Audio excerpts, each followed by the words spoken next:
Hey, salut à toi, j'espère que tu vas bien. Je m'appelle Nadège et c'est une joie pour moi aujourd'hui de t'accueillir pour le message du jour. Donc installe-toi confortablement, profite et puis on se retrouve juste après.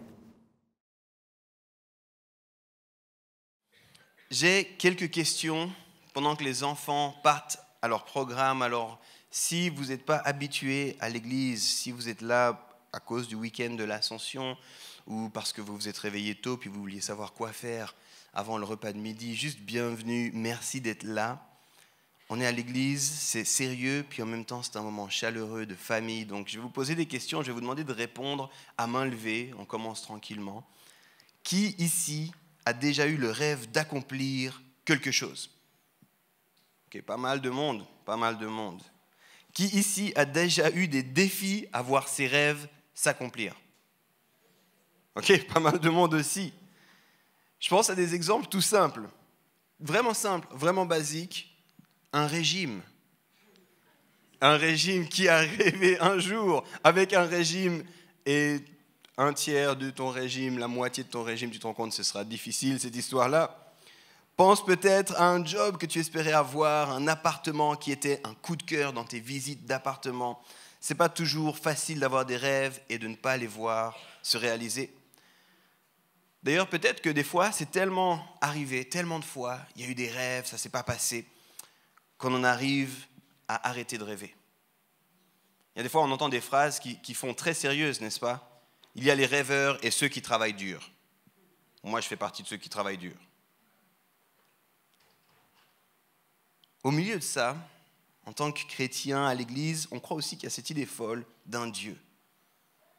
Et j'ai envie de vous poser comme ça, comme en trame de fond, gardez ça à l'esprit avec moi.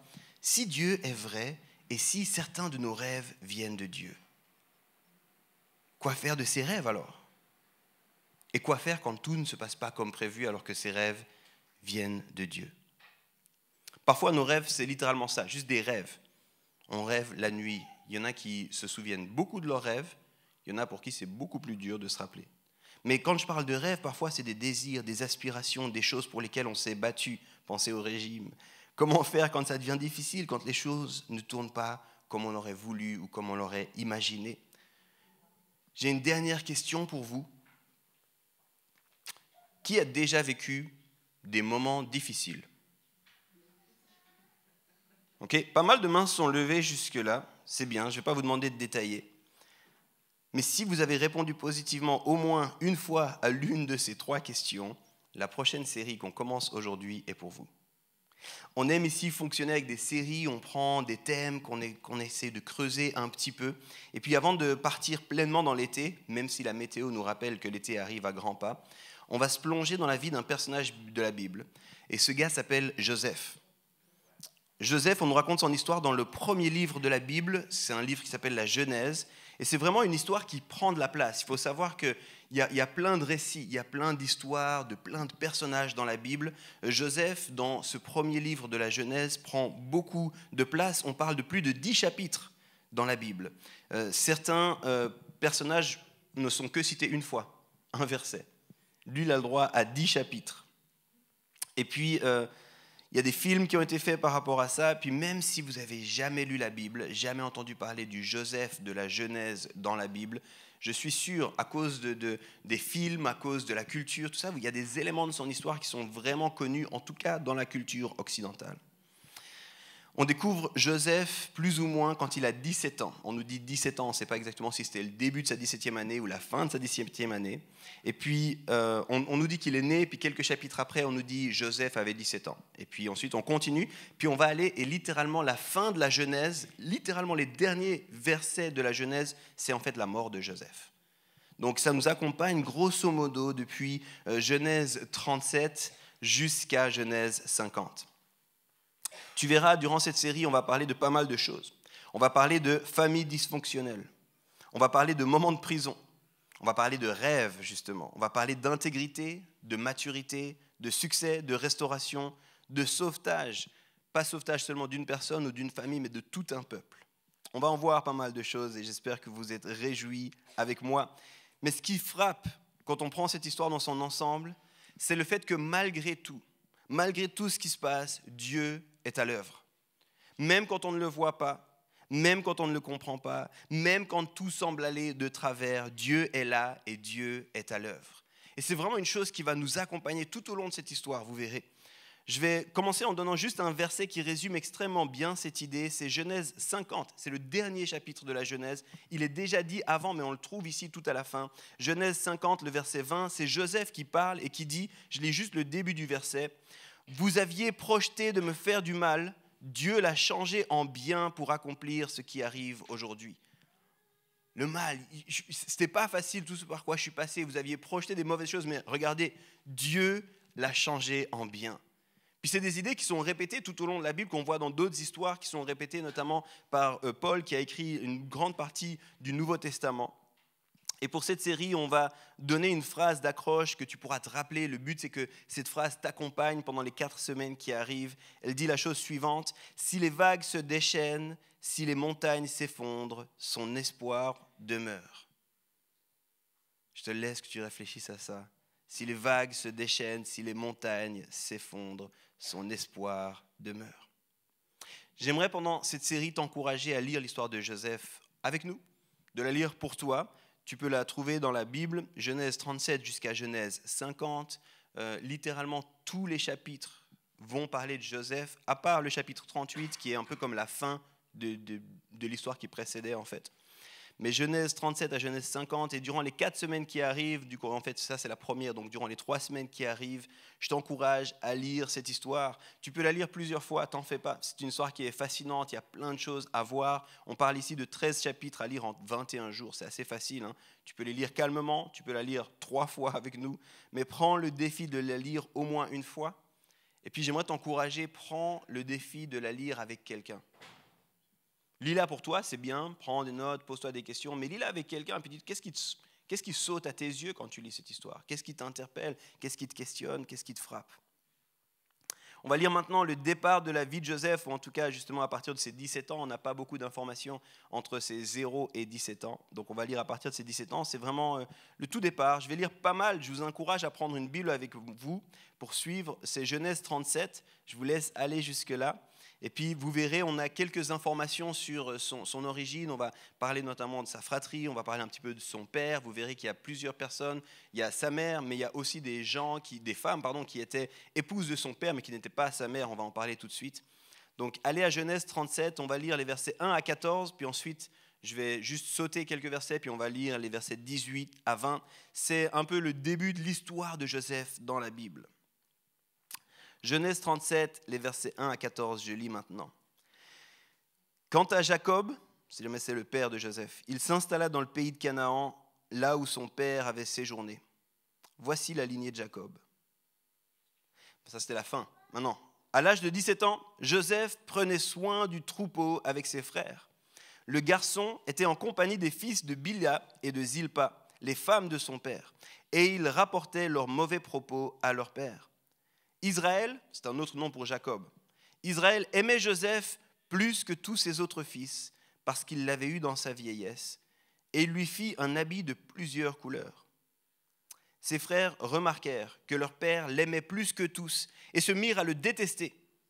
Ils étaient incapables de lui parler sans agressivité. Joseph fit un rêve et il le raconta à ses frères qui le détestèrent encore plus. Il leur dit: écoutez donc le rêve que j'ai fait. Nous étions en train d'attacher des gerbes au milieu des champs, et voici que ma gerbe s'est dressée et est même restée debout. Vos gerbes l'ont alors entourée et se sont prosternés devant elle. Ses frères lui dirent: est-ce que tu vas vraiment régner sur nous? Est-ce que tu vas nous gouverner? Ils le détestèrent encore plus à cause de ses rêves et de ses paroles. Je m'arrête là un instant, c'est la 3e fois qu'on dit que ses frères le détestent. Si tu avais un doute sur la relation, la fraternelle, hein? Ok. Je continue. Joseph fait encore un autre rêve et il le raconta à ses frères. Joseph. Il dit: j'ai fait encore un rêve. Le soleil, la lune et 11 étoiles se prosternaient devant moi. Il le raconta à son père et à ses frères. Son père lui fit des reproches et lui dit: que signifie le rêve que tu as fait? Faut-il que nous venions, moi, ta mère et tes frères, nous prosterner jusqu'à terre devant toi? Ses frères se montrèrent jaloux de lui, Mais son père garda le souvenir de cela. Là, je m'arrête ici, on saute quelques versets parce que ça nous intéresse, ça ne participe pas vraiment au propos. Je continue maintenant. Les frères de Joseph étaient allés, là on est au verset 18 si jamais. Les frères de Joseph étaient allés s'occuper du troupeau de leur père à Sichem. Israël dit à Joseph, « Tes frères ne s'occupent-ils pas du troupeau à Sichem ? Vas-y, je veux t'envoyer vers eux. » Il lui répondit, « Me voici. » Israël lui dit, « Va voir donc tes frères, si tes frères sont en bonne santé et si le troupeau est en bon état. Tu m'en rapporteras des nouvelles. » Il le fit ainsi partir de la vallée d'Hébron. Joseph se rendit à Sichem. Ils le virent de loin. Et avant, donc là c'est ses frères, ils le virent de loin, et avant qu'il ne soit près d'eux, ils complotèrent de le faire mourir. Ils se dirent l'un à l'autre, là on passe de la colère, de détester, à l'envie de tuer. Ils se dirent l'un à l'autre, voici le rêveur qui arrive. Allons-y maintenant, tuons-le et jetons-le dans une citerne. Nous dirons qu'une bête féroce l'a dévoré, et nous verrons ce que deviendront ses rêves. Je m'arrête là. Fin de ce premier épisode, j'espère que ça te donne envie de lire la suite, là, mais qu'est-ce qui va se passer? Ça reste un peu comme un cliffhanger, on dit à la fin d'une série, là, où tu te dis, je suis obligé de regarder l'épisode suivant, au moins pour savoir ce qui va se passer. Je t'encourage à lire la suite.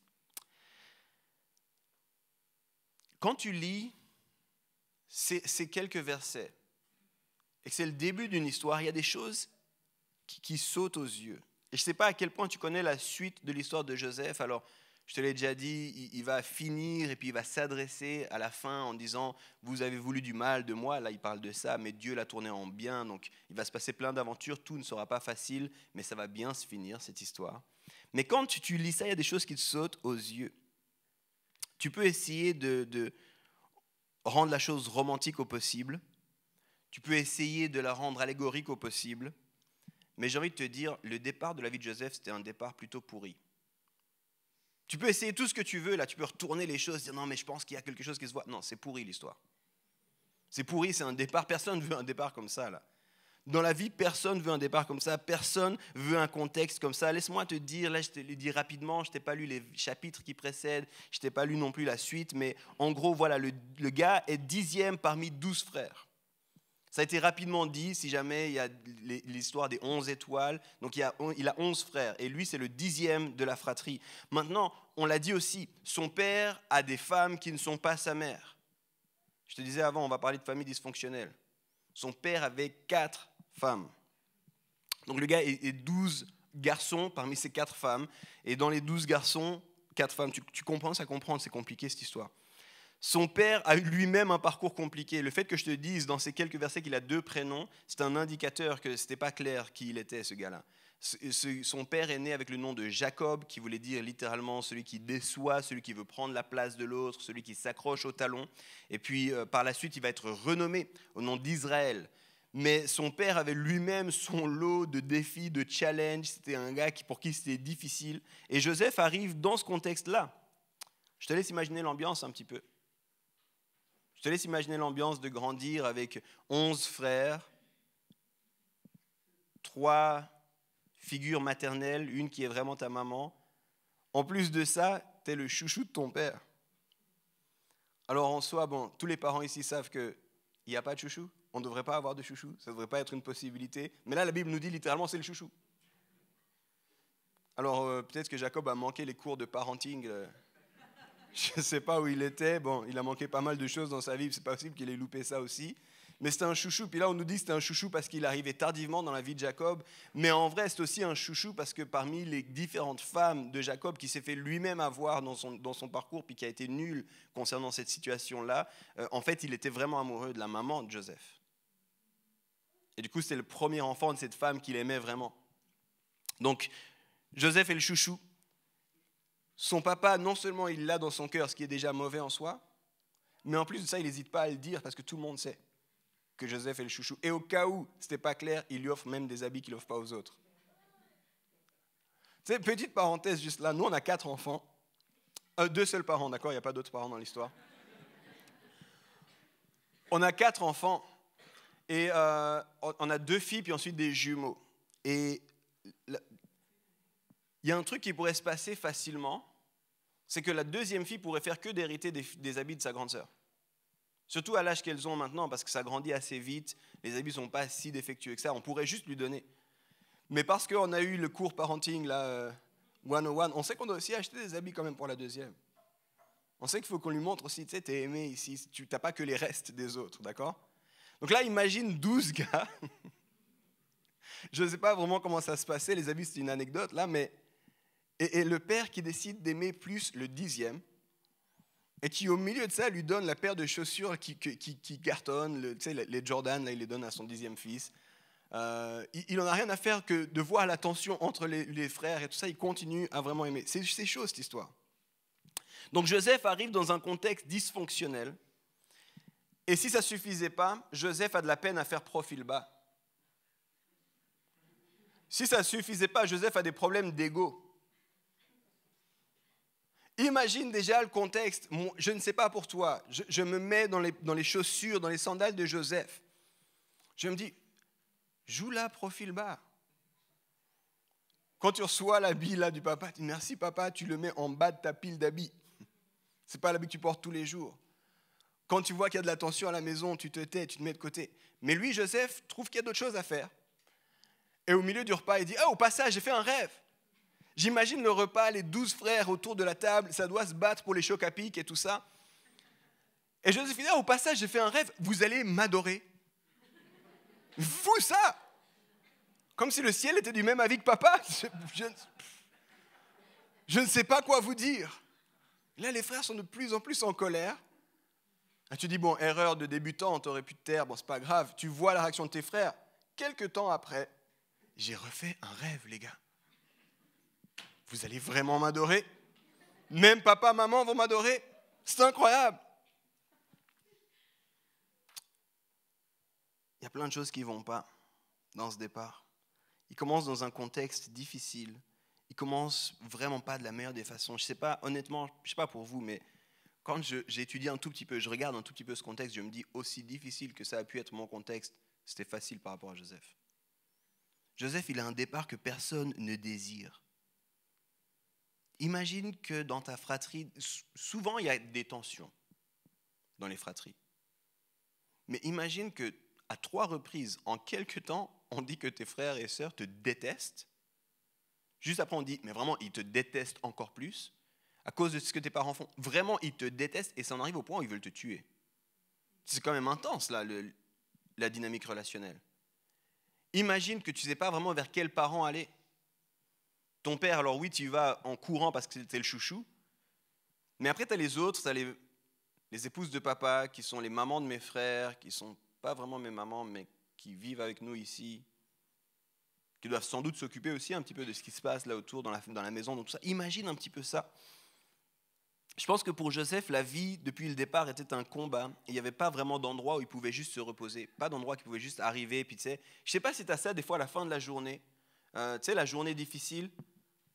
Je prends une journée difficile pour nous, ici, Suisse, Lausannois, 2022, la journée où tu rentres, on t'a donné un petit peu des dossiers supplémentaires, tu finis avec 30 à 35 minutes de retard, ton bus a 15 minutes de retard parce que qu'est-ce qui se passe avec les travaux dans cette ville en ce moment?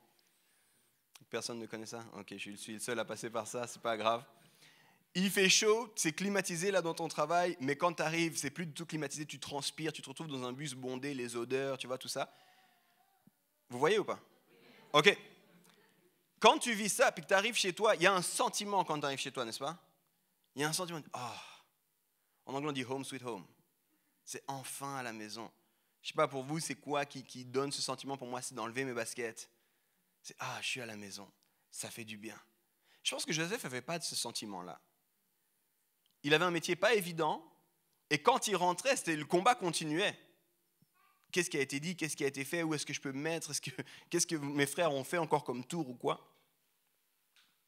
Et ça escalade au point où, juste après, tu verras, les frères ne vont juste pas le tuer, mais c'est quasiment comme s'ils avaient décidé de le tuer. Ils vont littéralement le laisser dans une citerne, puis il va être vendu en esclavage. Puis pour eux, ce sera la fin de l'histoire de Joseph. Alors j'ai besoin de m'arrêter là juste un petit instant. J'ai besoin de m'arrêter là pour te dire une chose dès le début. Et il faut que tu l'entendes. Dieu n'est pas limité par ton contexte. Dieu n'est pas limité par ton départ. Dieu n'a pas honte de ton histoire. Dieu ne rougit pas de voir que tu n'as pas tout de parfait, que tout n'est pas aligné pour toi. Dieu n'est pas limité par ton contexte. Parfois, j'entends les gens et puis je vois les gens qui viennent avec des excuses, qui viennent avec des soucis, qui viennent avec des situations puis qui expliquent pourquoi ils ne devraient pas être vus, pourquoi ils ne devraient pas être considérés. Ah, mais tu comprends, pour moi, c'est vraiment difficile. Regarde ce qui m'est arrivé. J'ai envie de te dire, Dieu te regarde, Dieu te connaît, Dieu connaît ton contexte, Dieu connaît ton histoire. Il sait tout ce qu'il y a de dysfonctionnel chez toi et rien de tout ça ne te disqualifie.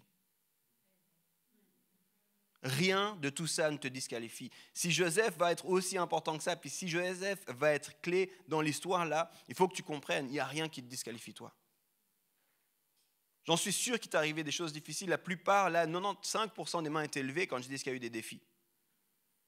Je suis sûr que chacun de nous, à notre échelle, il y a des parties dysfonctionnelles dans notre croissance, dans notre éducation, dans ce qu'on a vécu, dans nos relations peut-être avec nos parents, dans nos relations peut-être avec nos frères et sœurs. J'en suis sûr. Mais rien de tout ça ne te disqualifie. Joseph va devenir un des personnages clés pour le projet de Dieu, indépendamment de ce départ-là. Je ne sais pas si tu as déjà vu des faux départs en athlétisme. Un faux départ ne te disqualifie pas. Quand tu regardes un faux départ en athlétisme, on s'arrête et puis, ok, revenez, on y va. On y va. Puis j'avais vraiment l'impression qu'il fallait que je le dise.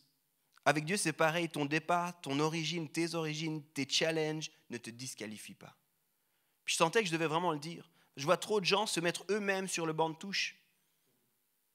Je vois trop de gens se mettre eux-mêmes sur le banc. Ah, mais tu sais, avec mon histoire, wow. Avec les parents que j'ai eus, là, pas sûr, tu sais. Avec mon manque d'éducation, avec le fait que je n'ai pas réussi mes études, avec mes erreurs, avec le fait que je me suis mis peut-être avec une mauvaise personne pendant un temps, je fais alliance avec une mauvaise personne, c'est sûr, Dieu ne peut rien faire avec moi. J'ai envie de te dire, Dieu a utilisé un gars qui s'est fait passer la plupart de sa vie pour quelqu'un d'autre. Ce gars-là s'appelait Jacob. Dieu n'a pas eu honte de lui. Jacob s'est planté et alors qu'il était en fuite, il s'est fait avoir, il s'est replanté, il termine avec 4 femmes, 12 garçons. Et un de ces gars s'appelle Joseph. Et Joseph, c'était l'avant-dernier, chouchou de son père, détesté par les autres, détesté par ses frères qui voulaient même le tuer. Le gars n'a pas eu le départ idéal, mais Dieu l'a utilisé avec puissance. Si Dieu a été d'accord de faire ça avec Joseph, je suis sûr qu'il est d'accord de le faire avec toi.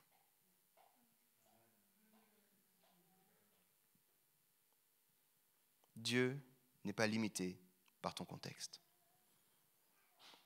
Maintenant, il y a une chose que j'aime vraiment avec ce Joseph, puis c'est sur ça que je veux un petit peu insister, c'est que ce gars-là était un rêveur.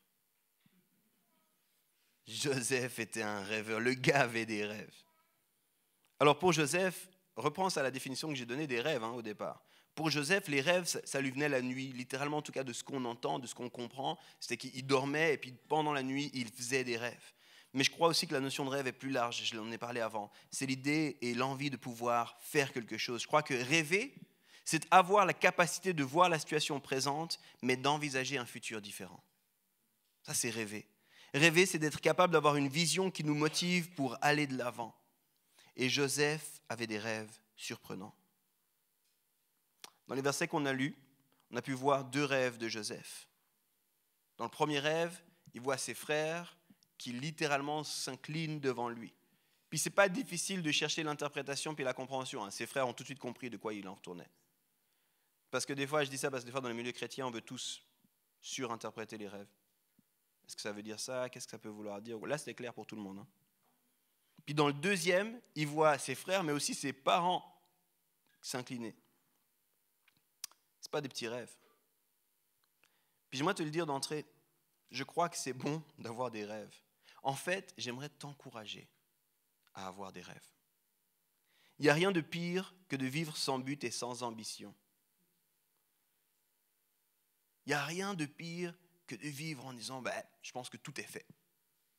Je vais juste attendre. »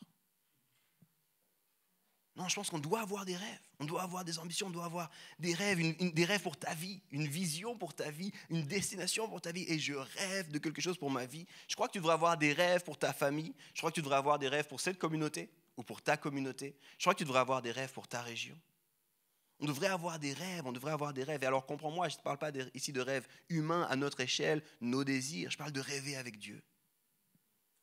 Je crois que Dieu donne des rêves. Je crois que Dieu donnerait des rêves. Les rêves, c'est souvent en fait la façon que Dieu a de nous conduire. Alors il y a les rêves, comme Joseph, au milieu de la nuit. Puis il y a des rêves, des passions qui sont là. Puis je crois que Jésus lui-même donne des rêves. Quand il dit « Allez et faites de toutes les nations des disciples », ça doit devenir un rêve pour nous. Ça doit devenir un rêve, dire « Attends, s'il a dit ça, ça doit devenir un rêve pour moi. » De voir les nations devenir des disciples, être baptisés, être enseignés, rencontrer Jésus, ça doit devenir mon rêve. Pourquoi ? Parce qu'il me l'a dit. Puis ça semblait assez important pour qu'il vienne, puis pour qu'il fasse ce qu'il a fait sur terre. Parfois, les gens me parlent de leur raison de vivre. Les chrétiens disent l'appel. Je veux savoir c'est quoi mon appel. Et souvent, je leur demande, c'est quoi tes passions ?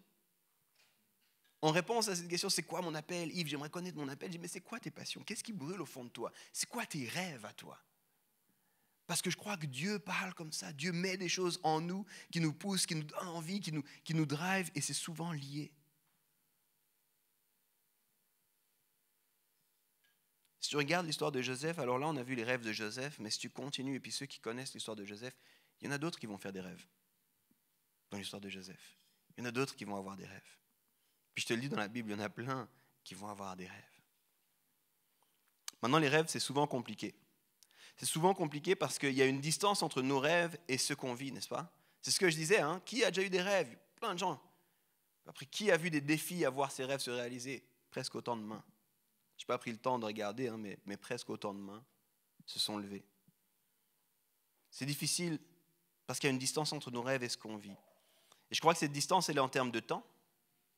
Des fois, on rêve d'une chose, puis on aimerait que ça s'accomplisse juste après. Hein. D'autres ? Ah, ok. Je vous donne un exemple très concret, là, des impatients. En gros, je suis en train de demander si tu es impatient.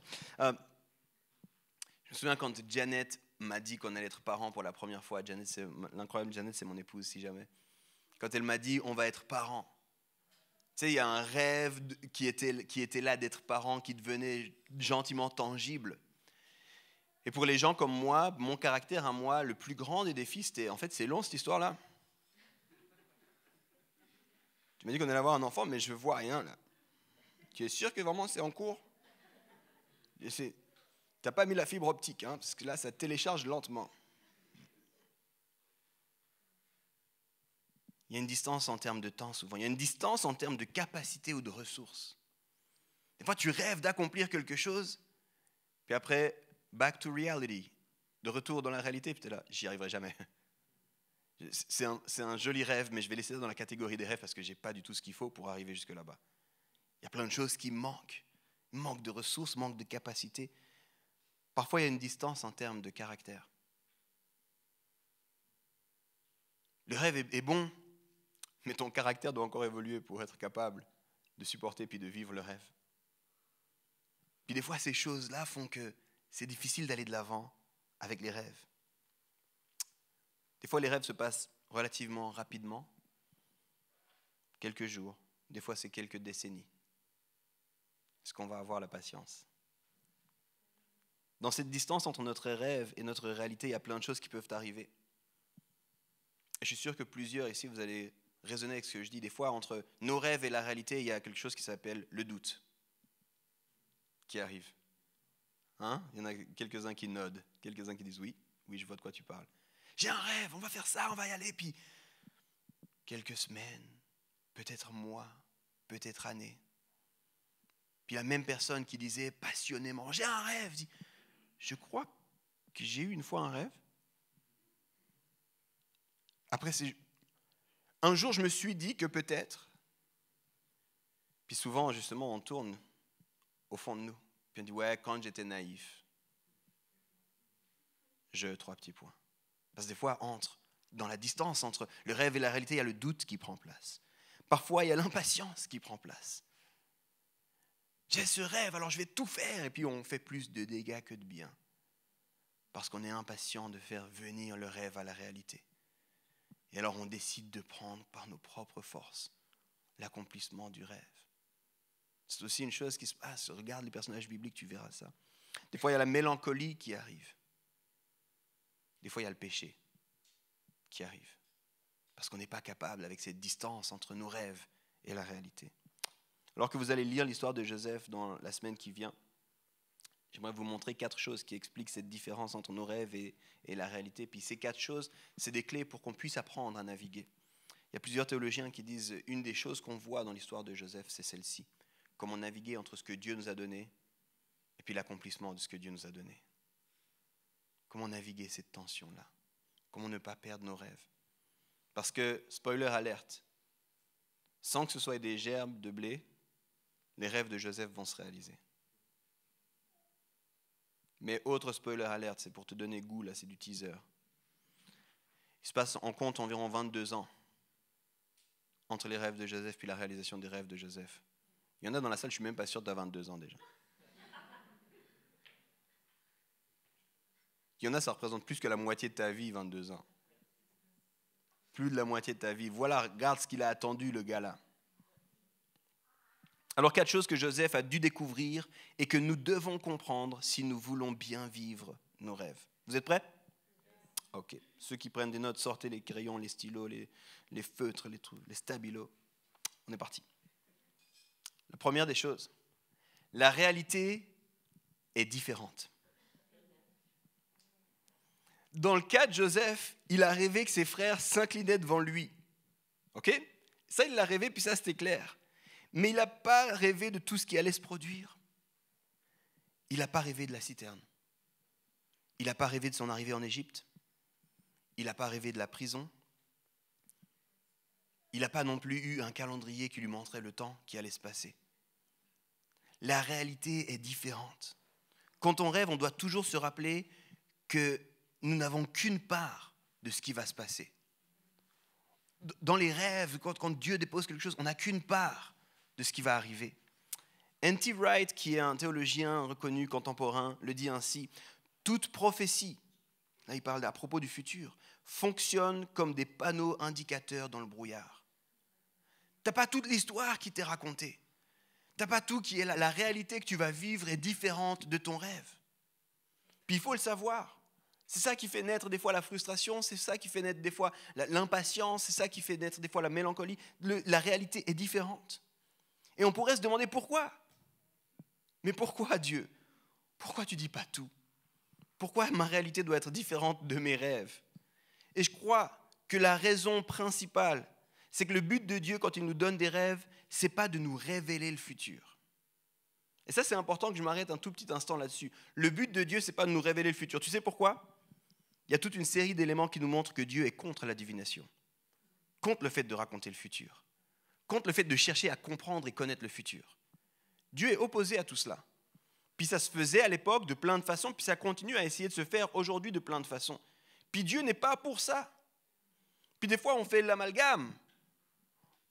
On pense que parce que Dieu donne des prophéties, Dieu veut me raconter le futur. Dieu ne veut pas te raconter le futur. Il ne veut pas du tout te raconter le futur. Il ne veut pas te dire tout ce qui va arriver.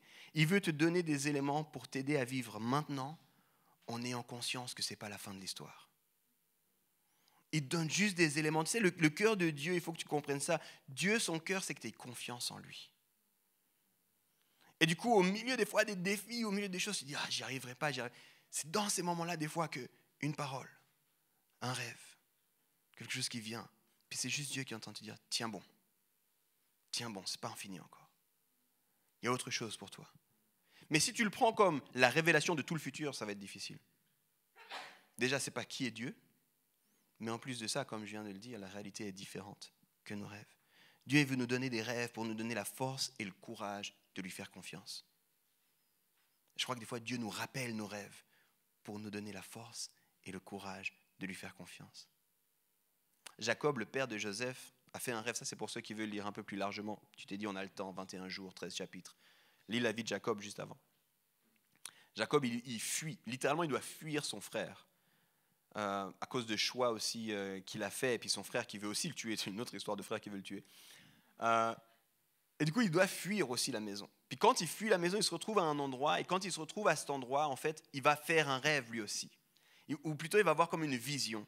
Il va avoir une vision d'une échelle, des anges qui montent et qui descendent. Et tellement il est impacté par cette vision qu'il va renommer le lieu où il a cette vision, il l'appelle Bethel, la maison de Dieu. Puis c'est intéressant parce que des années après, alors que Jacob commence à aligner un peu sa vie, à mettre les choses un peu en place, Dieu lui dit retourne à Bethel. Puis je crois que Dieu fonctionne comme ça avec les rêves. Il nous donne des rêves pour nous dire accroche-toi, fais-moi confiance, je suis avec toi. Puis par moments, quand on oublie, quand ça devient difficile, ou alors quand on oublie parce que ça devient confortable, Dieu nous dit retourne à tes rêves, rappelle-toi tes rêves. Ce n'est pas encore fini. Rappelle-toi, Joseph a eu un départ difficile, sa situation était compliquée. Dieu ne lui a pas donné des rêves pour qu'il puisse faire le beau devant ses frères. On en reparlera. Il ne lui a pas dit, au milieu de tes défis, va te la raconter là. Montre-leur que tu es mon chouchou à moi aussi. Tu sais. Non, ce n'est pas du tout pour ça. Dieu lui a donné des rêves pour lui rappeler, je suis avec toi et il y a d'autres choses qui vont arriver. Mon projet est plus grand que ce que tu es en train de vivre ici.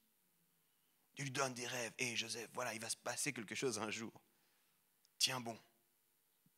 Je crois qu'on doit avoir ça. Je ne sais pas si... J'hésitais à en parler, mais ce qu'on vit aujourd'hui avec Home est tellement différent de ce qu'on a rêvé pour Home au départ. Quand je pensais à cette différence entre la réalité et les rêves, il faut que tu comprennes qu'on a rêvé Home, on a fêté les 5 ans en février, ça fait à peu près 6 ans, grosso modo un peu plus de 6 ans qu'on travaille sur ce projet d'église. Mais ça fait bien plus qu'on prie, qu'on rêve, qu'on a un fardeau par rapport à ça. Puis il y avait des choses qu'on avait reçues, mais la plupart des choses, on ne les avait pas du tout. Puis on s'est accroché à ces rêves dans des moments quand ça devenait difficile, quand on avait l'impression qu'on n'allait pas y arriver, quand on était dans le doute. On s'est accroché à ces rêves-là, mais aujourd'hui c'est très différent de ce qu'on a rêvé. Il y a plein de choses qui ne sont pas du tout ce qu'on avait rêvé. Mais différent, ça ne veut pas dire moins bien. Mais c'est important de savoir cette différence. Sinon, on risque de mal se comporter avec nos rêves. Alors, mon premier point, c'est que la réalité est différente. Mon deuxième point, c'est que souvent, si pas tout le temps, la réalité est plus difficile que ton rêve. Beaucoup plus difficile que ton rêve. C'est intéressant de voir Joseph, lui, il a vu la belle partie des rêves. Tes frères, ceux qui te détestent, vont s'incliner devant toi. Ça, c'était la partie du rêve qu'il voulait avoir. C'est la partie qu'on veut. On veut toujours les bonnes histoires, on veut toujours la bonne partie. On est comme qu'on fait de cette façon-là. Il n'a pas vu, encore une fois, les défis qui allaient se passer. Il n'a pas vu tout ce que ça allait lui coûter pour en arriver là. Il n'a pas vu à quel point il allait devoir faire un travail sur lui-même. On va en parler dans les prochains messages. Mais il a dû avoir un travail profond de caractère de Joseph pour en arriver à la réalisation. Il n'a pas vu ça. Et je crois qu'on fait souvent ça avec nos rêves. Je te donne un exemple comme ça. Et il y en a plusieurs, peut-être il y en a dans la salle. On accompagne les gens dans le mariage. Puis en ce moment, c'est un peu la saison. Hein. Vous avez dû recevoir vos faire-part. Vous avez dû commencer normalement à regarder pour vos garde-robes. Je parlais au début des régimes. Peut-être certains aussi, c'est en lien avec l'histoire des mariages. I don't know. Je ne juge pas. Mais c'est gentiment la saison qui arrive des mariages souvent. Et je donne ça comme exemple, mais la plupart des gens ont, et ce n'est pas une mauvaise chose, mais ils ont une vision extra-romantique du mariage. Ils ont une vision de ces romantismes plus quand ils pensent au mariage. Et si tu leur demandes à quoi tu penses que ça va ressembler ta vie, c'est incroyable parce que ça ressemble au plus beau que le plus beau de tous les films d'Hollywood.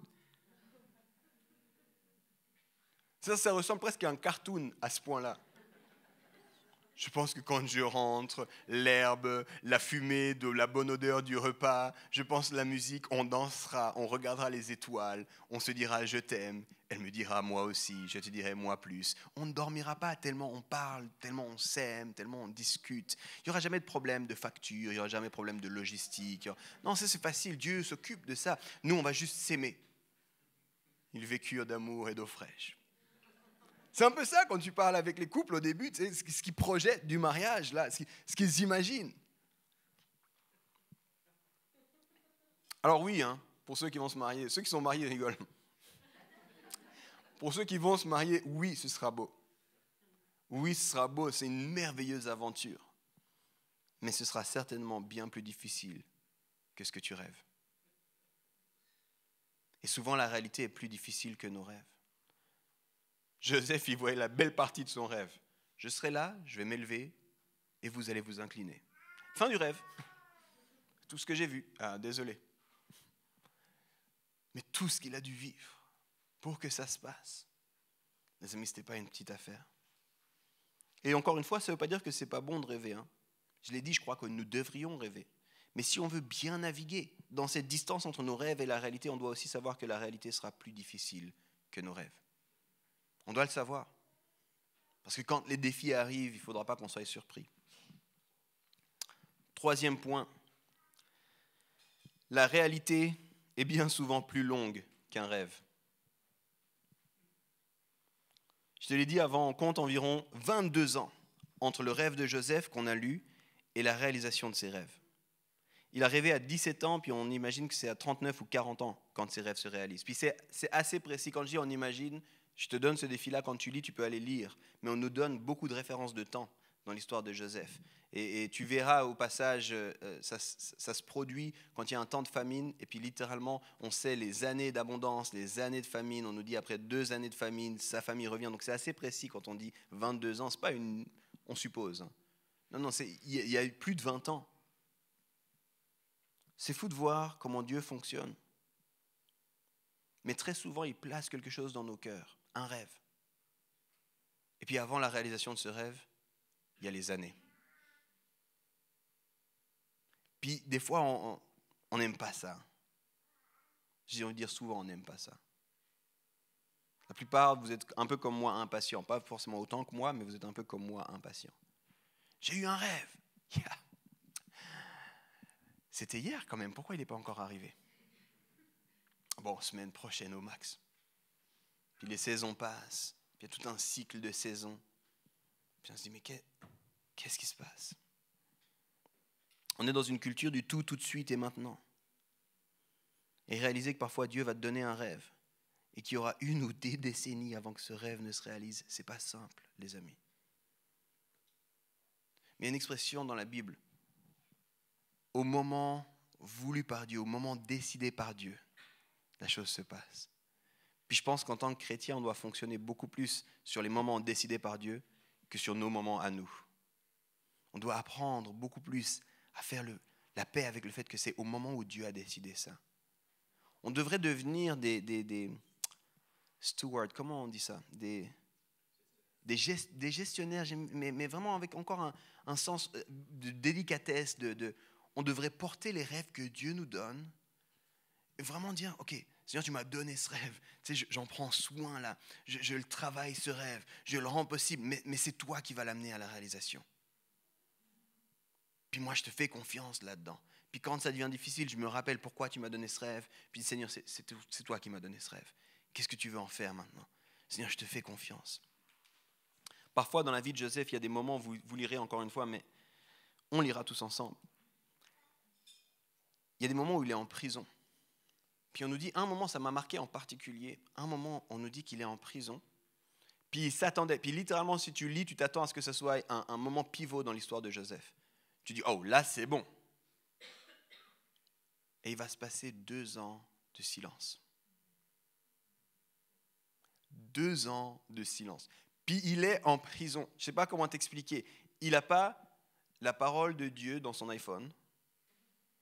Il n'a pas une belle Bible. Il n'a pas YouTube avec des explications, vidéos, des passages. Il n'a pas la possibilité de se faire son petit thé à la menthe le matin et de méditer, puis de vivre son moment de quiet time, moi et Dieu. Le gars est en prison.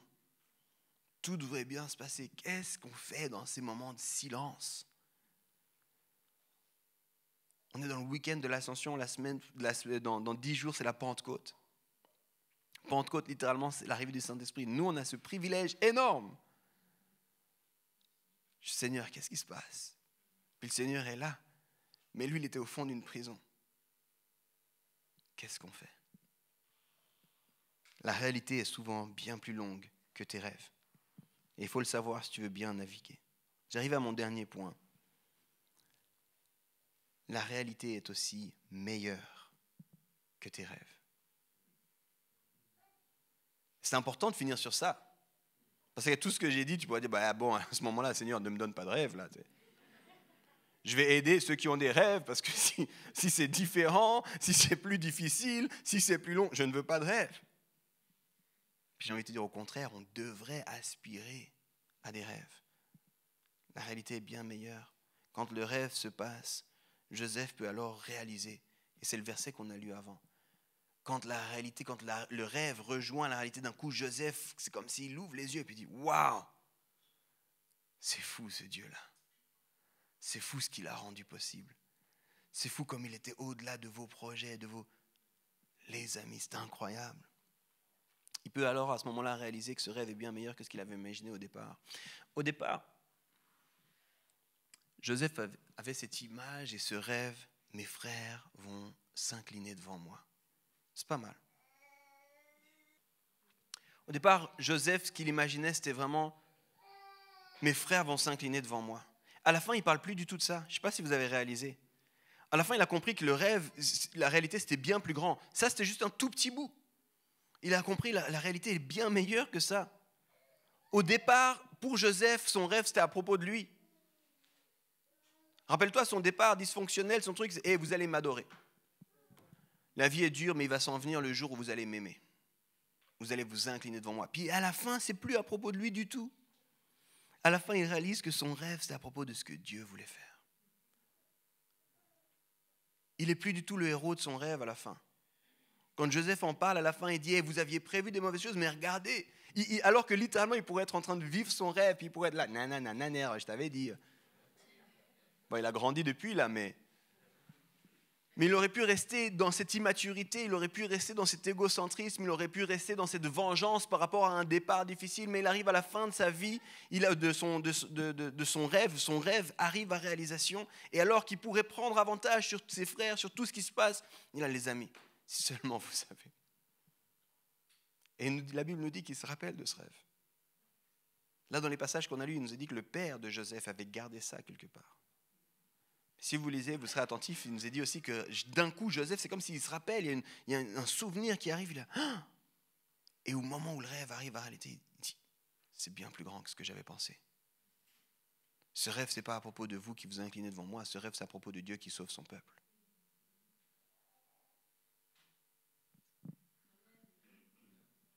Amen. C'est entre mon peuple qui meurt de famine et puis vous qui vous inclinez devant moi, j'ai envie de vous dire, regardez ce que Dieu a fait. Le peuple, là, cette histoire-là, on s'en fiche en fait. Mais j'avais besoin de ce panneau indicateur, j'avais besoin de savoir que Dieu était à l'œuvre, j'avais besoin de savoir que Dieu était en train de faire quelque chose. À la fin, on va voir cette réalité tellement différemment. Bien différente, c'est vrai, bien difficile, c'est vrai, bien longue, mais tellement meilleure que les rêves. Je le disais, on a besoin de rêves. Mais on a aussi besoin de bons outils pour naviguer la distance entre nos rêves et la réalité. J'arrive à la fin, vous pouvez revenir à la louange, on va chanter encore ensemble. J'ai envie de prier avec vous ce matin, et le titre de mon message aujourd'hui, c'est « N'enterre pas tes rêves ». N'enterre pas tes rêves.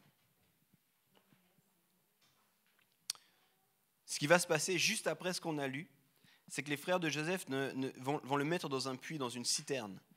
Et puis ensuite, ils vont le vendre en esclavage en Égypte. Puis je crois que souvent, à cause de notre contexte, ou à cause du défi que ça représente, à cause de la distance entre nos rêves et la réalité, on finit par enterrer nos rêves un peu. On finit par les laisser dans une citerne. On finit par les considérer comme morts. Des fois, on les tue littéralement, nos rêves, puis des fois, on les laisse juste là, c'est bon. Puis j'ai l'impression que le Seigneur dit, hey, n'enterrez pas vos rêves. N'enterrez pas vos rêves. Au tout départ, on l'a lu, c'est le père de Joseph garde le souvenir de cela. Il dit à Joseph, calme-toi dans ta façon de nous parler de ça, mais lui, à l'interne, il garde le souvenir de ses rêves. Puis il nous a dit aussi que Joseph, à la fin, se rappellera de ses rêves. Puis moi, j'aimerais te dire à toi, n'enterre pas tes rêves. N'enterre pas tes rêves. J'ai envie de te dire, on a besoin de chrétiens qui rêvent de nouveau avec Dieu. On a besoin de chrétiens qui sont capables de rêver avec Dieu, d'accueillir les rêves que Dieu veut leur donner, puis qui soient capables de les porter. Puis quand ça devient difficile, quand il y a cette distance entre la réalité et tes rêves, que tu puisses tenir bon. Que tu puisses tenir, quelle que soit cette distance, Seigneur, c'est toi qui m'as donné ce rêve. Toi, ton job, c'est de ne pas enterrer ton rêve, de ne pas enterrer tes rêves. Oui, la réalité sera sans doute différente. Mais c'est pour ça qu'on vit ce message ensemble, pour que quand tu dis « mais ça ne se passe pas comme j'avais rêvé », les gens puissent te dire « mais c'est normal. La réalité, c'est différent de tes rêves. » Puis quand on dit « mais j'en ai marre, j'ai plus la patience », que quelqu'un puisse te glisser à l'oreille, Joseph, il a attendu 22 ans. Tiens bon. Tiens bon. Puis au passage, Moïse, il a attendu 40 ans. Donc au moment où tu as l'impression que c'est compliqué, tu pourras trouver dans la Bible un exemple de quelqu'un pour qui c'était plus compliqué là. Au moment où tu dis aussi, mais c'est tellement difficile. Pour te rappeler, la réalité elle est souvent plus difficile que nos rêves. Mais nos rêves, c'est des panneaux indicateurs. Il faut que tu gardes ce rêve, il faut que tu t'accroches à ce rêve, il faut que tu pries ce rêve. J'ai un de mes mentors qui disait ça, la plupart des gens oublient de prier leurs rêves. On soit un rêve, puis on le bloque, on le met dans notre journal pour ceux qui ont des journaux, puis on le ferme, puis on lit plus le journal, puis on regarde plus, puis lui il dit mais il faudrait qu'on amène ce rêve à Dieu. Seigneur, tu m'as donné ce rêve, pourquoi tu m'as donné ce rêve? Qu'est-ce que je dois faire de ce rêve? Puis cycliquement reprendre ces rêves. Seigneur, mais écoute, ça fait un moment, je vois plus rien de ce rêve-là. Je t'entends, tu me dis des choses sur d'autres situations, tu me montres d'autres choses, mais qu'est-ce qu'il en est de ce rêve? Qu'est-ce que j'ai pas compris? Qu'est-ce que tu veux affiner par rapport à ce rêve? Quelle est la part à moi qui doit être retirée de ce rêve? Dans Jean 15, il y a une merveilleuse parabole. Jésus qui la raconte, qui fait ce parallèle entre nous et puis toute la réalité d'un plan de vigne. Et puis il dit que le Père, littéralement, il coupe ce qu'il faut. Puis je crois que pour Joseph, il a fallu que le Père coupe des choses du rêve. Le rêve, c'était le rêve.